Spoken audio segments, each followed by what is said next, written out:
YouTube, Sidekick here with another F-4E Phantom II bombing tutorial. Although this one is not an iron bombing tutorial, because today we're going to drop some laser-guided bombs using the Pave spike. Now, there's actually quite a bit to talk about when you start looking under the hood of the Pave spike for the F-4E, but most of it doesn't have much to do with actually just using the pod and getting rounds on target. So I'm going to do what I've done in other similar videos in this series. I'm going to go through a very quick run through of the mission, including a review of the switchology that should allow you to actually use the Pave spike. And then after that, we'll go back and talk a bit, not so much about the pod itself, but more about laser-guided bombs and even guided bomb units, GBUs, as a weapon system, and where Pave spike and the Phantom kind of fit into the story of their evolution. And then we'll go out and try using it and talk a little bit more about what you can do with it. So let's just get out to the range for now. Okay, I'm going to freeze it right there because we do need to talk about controls a little bit here. Not just the switches in the cockpit, but actually the way you bind some controls. The thing to remember about the Pave spike is that it's supposed to be run by the Wizzo. All of the actual controls are in the back seat. So if you want to do this single player, Jester can't do some of that stuff for you. You actually have to set up some control bindings that are under the heading of temporary Wizzo. So if you go to the F-4E settings, you'll see, if you scroll right to the bottom of the categories, you'll see temporary Wizzo. You need to set up just a few things there so that you'll actually be able to control the Pave spike from the front seat. So let's take a look at that. So as I said, open the controls, go up and scroll all the way down to the bottom until you find Wizzo temporary, and then come in here, and there's a few things you need to bind. You need to bind this control challenge, which is your zoom button. Okay, so that's the zoom button. Then you need to bind the full action trigger, which is really basically your target acquisition button, and then you need to bind the half action trigger, which is effectively the target release reset button. There's two other buttons that you may want to bind. They'll come in handy a little later. I'll probably show them to you later in the video. These are the freeze and insert target buttons, but let's not worry about them now. You also want to either bind all of those controls for antenna slew control, or you can bind an axis in the axis dialog. Either way, you need to have all of those bindings if you want to run the Pave spike from the front seat. Okay, let's hop back in the front seat now and take a look at the controls. The controls that you're going to want to use, that must be set up if you're going to use the Pave spike. There's a switch near the bottom down by your feet. You need to switch that to TV so that your screen will show the Pave spike screen. You need to take the delivery mode and you need to change it to target find. If you don't do that, you won't be able to use the Pave spike. And lastly, you need to change the weapon selector to bombs. Those are the specific settings that were required for the Pave spike. You also have to obviously enable all of your pylons. You're going to need to switch your master switch on at some point. You need to make sure that the bombs are also armed, and then that the fuses are armed, and then you also need to make sure that you get your sight in the right mode. So let's just quickly do that, and then we'll be off and running. 10 miles to IP. So we'll get the screen set to TV. We will get the mode set to target find. We'll set the weapons to bombs. That all looks good. Select the pylons. I'll go master switch on. Make sure we got arm lights. The fuses are set properly. Everything else looks good. And last but not least, I am going to, I'm going to set my flight director on. Forgot to talk about that. And then I'm going to put the sight into air-to-ground mode.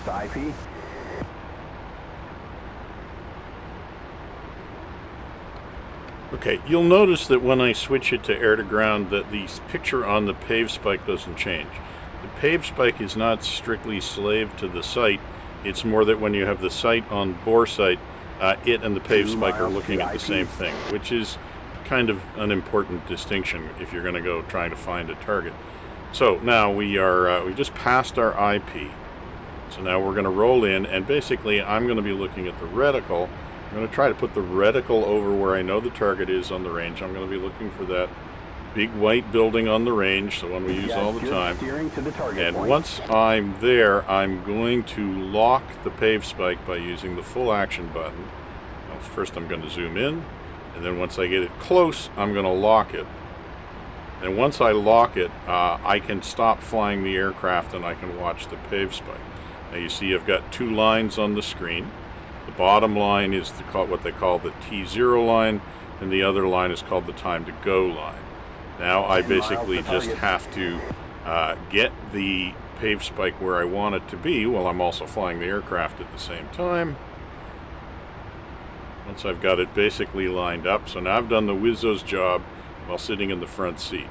When I think I'm about ready to drop the bombs, I'm going to press the pickle button, and as soon as I do that, the time to go cue is going to become live, and about 15 seconds from drop it's going to start moving down the screen to the big line, the T0 line. I just need to follow the steering cues on the reticle while also trying to avoid letting the laser drift too far off. Now I will have a chance when the bombs drop to correct the aim of the laser. The bombs have now dropped. I'm basically got the aircraft in autopilot so I can fly the laser. If you had two crew, the Wizzo would be doing this and you could maneuver the aircraft. Doing it from the front seat's pretty hard to do both at the same time. We just need to hold the laser on the target. There's no indication of time of flight, so you just kind of have to hold your breath until you think it's about the right time, and eventually the target is destroyed. Okay, that's how to use the Pave spike if you're playing solo and want to do everything from the front seat. You can also hop in the back seat to do some of the Pave spike work, but then you have to stay in autopilot. Maybe if we get a chance, we'll at least demonstrate that. It can be a lot easier from the back seat depending on your controller setup, I think. Now, neither one of these options really allows you to use the Pave spike in the way it was probably intended to be used. So this is an argument for doing this more in multi-crew, and if I get a chance, actually, I think I might do a couple more videos about using the Pave spike and do it in multi-crew. So if you're looking forward to those, please let me know in the comments, and I will try and get those in work. But let's leave that for a moment and go back a bit and talk about the whole subject of guided bombs, and specifically laser-guided bombs. Because it's kind of hard to understand what we're doing with the Pave spike unless you do that. And that just assumes you want to understand what we're doing with the Pave spike rather than just figuring out how to use it. I think it's also hard to understand the Pave spike unless you specifically understand the history. And that's because, as often happens in DCS, a lot of us are moving backwards in time instead of forward. We've seen modern targeting pods in action. We've seen modern third-generation LGBs. And how they work and they function. And that is what we're going to end up comparing Pave spike to, even though it uses first and second generation LGBs, and really it's call it a second generation targeting pod. Even that may be overstating it. So it isn't really fair or realistic to compare those things to modern weapons. I mean, pilots that flew the Phantom would only have had their own previous experience to compare to, and that wouldn't have included flying an F-15E. The experience would have been just with plain iron bombs in all likelihood, maybe some of the earlier guided bomb units as well, but basically Phantom pilots, this would have been their first chance to actually use a laser-guided bomb, and certainly the first chance to use a targeting pod. So if you don't know what went on before Pave spike, you can't understand kind of why it is the way that it is. And you also really won't understand why you have to use it the way you do. So basically what I'm saying is that if you try to use Pave spike like a lantern pod or a modern TGP, you're probably going to be disappointed and maybe a little bit frustrated. So let's do a really quick history of the world of precision-guided munitions and try to understand where Pave spike came from. So I should point out that this is stuff I like to talk about. It's a bit of a digression. It's not going to contribute to your understanding of how to actually use the Pave spike in anger. If you want to see a little bit more description of that, skip to the end of the video. I'll put the channel marker in the description. This is really just more if you're really interested in where Pave spike came from, and it's a chance to enjoy some eye candy along the way. So, on with the show. The first guided bomb units, or GBUs, were actually tested in the Second World War. Here, though, they were basically bombs that would be dropped by strategic heavy bombers from high or medium altitude. None of them really caught on. The main reason was that they required the bomber to slow down and fly on a constant course while the bomb aimer guided the bomb using a flare in the tail of it to view the target. For World War II bomber crews, this was a non-starter because they believed, with good reason, that once their bombs were gone, it was not a time for them to hang around in dangerous way, making themselves an attractive target. They also found the guidance was tough because actually identifying a target from 15 to 20,000 feet up by the naked eye is not all that easy and not always possible, given the weather over Northwest Europe. Further, there was really no shortage of ordnance at the time, or bombers to deliver it, so, everyone was pretty comfortable with the non-surgical approach to defeating targets, and by that I mean making up for a lack of accuracy with weight of ordnance delivered. That GBUs were resurrected again, briefly in Korea, but again only to be carried by B-29s and only to be used from medium or high altitude. And they weren't very popular, and once the B-29s were pulled from the fight because of the MiG threat, interest in the threat and the technology pretty much faded. But in actual fact, interest in the problem didn't fade entirely. Both the Navy and the Air Force had both experienced the difficulty in Korea of trying to destroy plain infrastructure targets, mainly bridges, that were heavily defended and difficult to approach. So, by the time the air war in Vietnam got rolling, there were some options available. Most of them, though, didn't really pan out the way they were supposed to. Bullpup was a missile, so it got to the target faster from farther away than a bomb, but it still used the same manual guidance method, and it was just too hard to make it work in actual combat conditions. It was actually discarded fairly early, even though a few bombs did make it to a few bullpups were used in Vietnam. Now, the Navy had the Walleye, from which the United States later developed the heavier hobos. Both of these were free flyer bombs with flight control surfaces attached. Effectively, a TV camera with a TV camera in the nose. This electro-optical seeker could be locked on a target so long as there was a good amount of visual contrast between the target and its background. Once locked on, the seeker would autonomously guide the bomb to the target, and the pilot could fly away. Now, the issue was that since the seeker had no optical magnification, and since the acquisition window was quite small, meaning you had to be you had to really select the target out of the background, locking onto the target required the pilot to fly almost the same approach as they would have had to in a bombing run, although maybe a little slower, and it would have probably taken longer. So these self-guided bombs solved the problem of accuracy, but not really the problem of increased standoff. And basically the hobos ended up having to be developed because it was discovered that the Walleye's payload, which is around a 500-pound bomb, the Walleye's payload just wasn't large enough to justify all the work that went in directing it to a point target. Frequently, walleyes were described as bouncing off their targets, such as metal girder bridges. Now, the other technology that was being developed in the early 60s was the laser-guided bomb. And the idea here was that the bomb, again, fitted with flight control surfaces, was guided by a laser seeker in its nose that could detect laser light reflected from a target. So, like the optically guided bombs, the bomb would guide itself to the target once locked on. Unlike the TV bombs, though, someone had to hold the laser on the target while the bomb was falling. And crucially, though, that the designator did not have to be on the aircraft that had dropped the bomb. So this solved the standoff problem because the pilot dropping the bomb just needed to identify it visually, point the LGB seeker in its general direction, and wait for and expect that there's going to be a second aircraft orbiting the target at a safe distance that would illuminate the target with the laser as the bomb fell. And this required a fair bit of coordination, but it did seem to solve both the precision and the standoff problems. It was certainly the pilot's choice.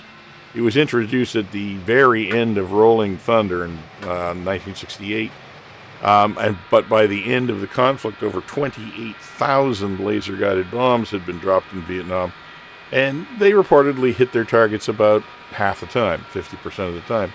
Now, that may not sound all that impressive, but that was more than 10 times the rate of hits that were achieved with plain old iron bombs. Now, in Vietnam, the Phantom was the delivery platform of choice for laser-guided bombs. Now, initially, the system was set up so that the bombs were always guided by a Wizzo in a second aircraft, not the aircraft that dropped the bombs, using what was called a handheld airborne laser designator, and literally aiming this device out the window of the cockpit at the target on the ground. It was primitive, but it did work. Of course, the ALD solution was very much kind of an ad hoc workaround, and a better solution that slaved the laser to an optical sensor with built-in magnification so it would be easier to identify the target that could be independently aimed from the aircraft was really the solution that they were looking for. So the first of these pods that implemented this functionality was called the Pave knife. It did see a bit of service in Vietnam, but it was still pretty primitive, and it was also very large and very heavy. So eventually, after Vietnam, the Pave knife was replaced by the Pave spike in the mid-1970s, and that's effectively where we come in the timeline of DCS and the F-4E. Now, the Pave spike was specifically designed for the F-4 because it was designed to fit on a rack that was intended for an AIM-7 missile, and it was roughly the same size, shape, and weight as a Sparrow. So it featured, and in the game, it featured an optical sensor head, which is basically a TV camera, with 2 levels of zoom, with a laser designator that was bore-sighted to the center of the field of view of the camera. So basically point the camera at the target and the laser would be illuminating it. The sensor head was also inertially stabilized, so once you locked it at a point on the ground, it would attempt to keep the aim at the same point on the ground even as the aircraft maneuvered. So, have you seen in the earlier part of this video, the crew, actually the Wizzo, just need to lock the laser on the target and then make sure the target stays where it can be seen from the pod. Now, since the laser is generating a range, since it's tied into the weapons release control system and the inertial nav system, now the computer on board knows where the target is, knows where the aircraft is, so the pilot can get steering cues about how to fly to the release point, and the Pave spike itself provides the timing for when the release is going to happen automatically, taking a lot of the guesswork out of this system. Okay, so that's enough probably talking about the Pave spike. There's a lot actually going on under the hood. It's probably going to take more than one video to talk about it all. But for now, let's just go out and do another run. So we're going to drop bombs on a bridge this time, but we're going to use the integration of the Pave spike with the weapons release control system, and I'm going to show you how that works. So I'm in the Wizzo seat right now, and I am putting in an offset. This is the offset in hundreds of feet, both northings and eastings from our initial point to the target. You have to figure all of that out in the mission editor. Won't bother going through that right now. Maybe in a later video we'll go through that. So you have to put in the offset point, and then you have to, from the back seat, we're going to set the Pave spike to WRCS mode, which is the middle setting. And then what is going to happen, now we're back in the front getting ourselves set up, what's going to happen is we're going to fly out, and as we cross our initial point, we are going to tell the WRCS that we're crossing the initial point, and then we are going to tell the RCS to pick up the target based on the offset we just programmed in from the Wizzo seat, and it is going to slave the Pave spike to that location.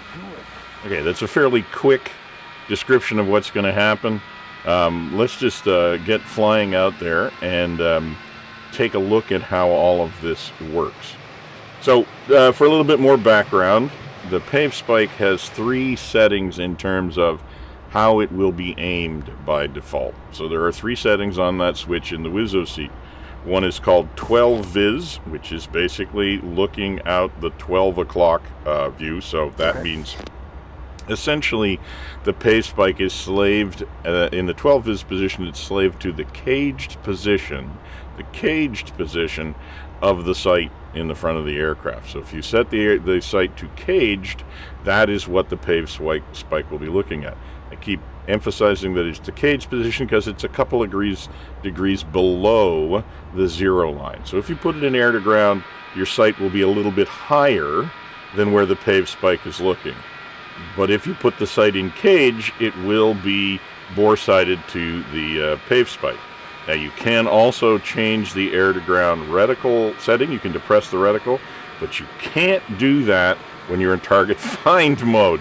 So you have to go to one of the other target modes so you can depress the sight about 38 mils, which is about 2 degrees.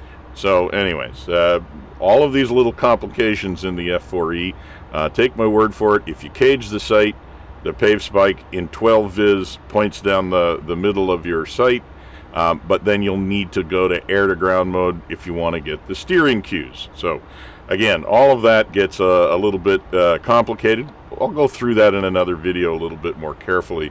Right now I just want to get out and drop these bombs using WRCS mode. So WRCS mode is the second mode, and I'll describe how that works as we fly it. This time, basically, you're slaving the Pave spike to the weapons release control system in the INS, and you're using an initial point and an offset point to tell it where to point to pick up the target.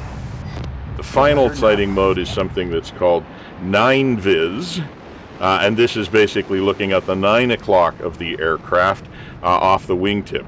And that would allow you to aim at a target that was off your wingtip as you were orbiting the target.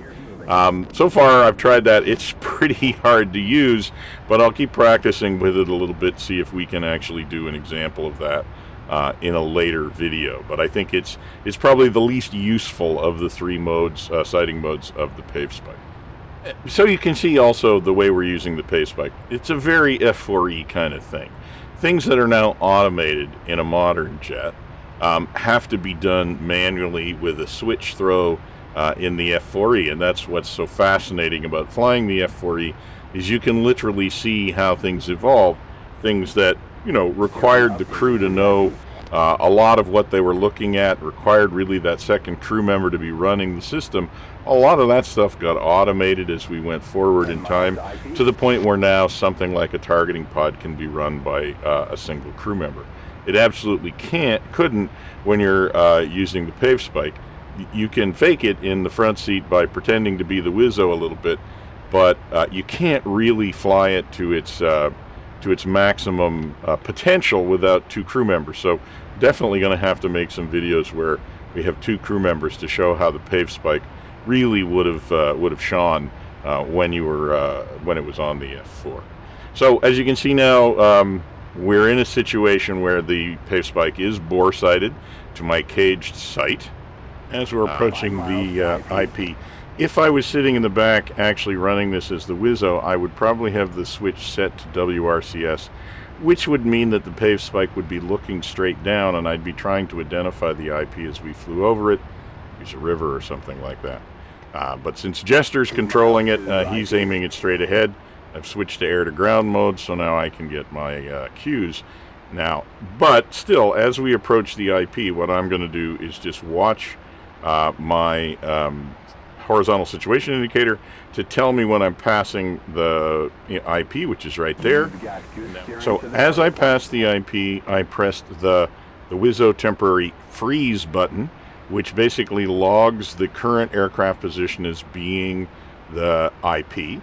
Once I've done that, I can hit the target insert button, and the WRCS calculates the target location based on the frozen IP location, and then it also slaves the Pave spike to that location. So the Pave spike is now looking at where it thinks it will find the target. And as you can see, it's pretty easy to pick up the bridge at that point. Now, granted, my identification of the IP was not particularly accurate, but it didn't need to be. It got the pave spike more or less aimed at the bridge from a good distance away. And now we're back to basically running the same kind of approach as we did the last time. Now I'm pickling, I'm watching the steering cues. I got to make sure that I'm aiming towards the release point. I'm keeping half an eye on the pave spike, playing Wizzo and Pilot at the same time here. And gone a little bit past it. This is what makes it kind of difficult, trying to watch both of these at the same time. And what you'll find with the pave spike is that it tends to move and then reset. So if you do something with the controls, the pave spike will tend to move off and then try to come back to where it's supposed to be. And again, this is just an indication of it's, slightly less responsive than or less well stabilized than a modern system. Okay, we've dropped the bombs now. Now I have to try and keep the laser on the bridge as we fly over it. So I'm not really flying the aircraft. I'm really more playing the Wizzo at this point. And eventually, if we keep the pave spike on the bridge long enough, then we end up with the bomb hitting the bridge. So, as you can see, it's possible to do this from the front seat and even use the WRCS mode, but it's not really the way you want to use the pave spike. You want to use the pave spike with 2 crew members so you can get the most out of it. So, I think I'm going to leave it there for today, but I am going to plan to get out and fly this again in multi-crew, so we can really explore a little bit more, not only about how to use the pave spike, but how to fly around targets and make sure that you don't mask it. And there's a lot of nuances to using the pave spike that you need to master that are more involved than trying to use a modern targeting pod. In classic F4 fashion, you have to be able to read your instruments, many of which are analog instruments, to help you use the systems properly. So that's kind of what makes the F4 a great module. Anyways, that's going to be it for today. Thanks for tuning in, and this is going to be Sidekick signing off.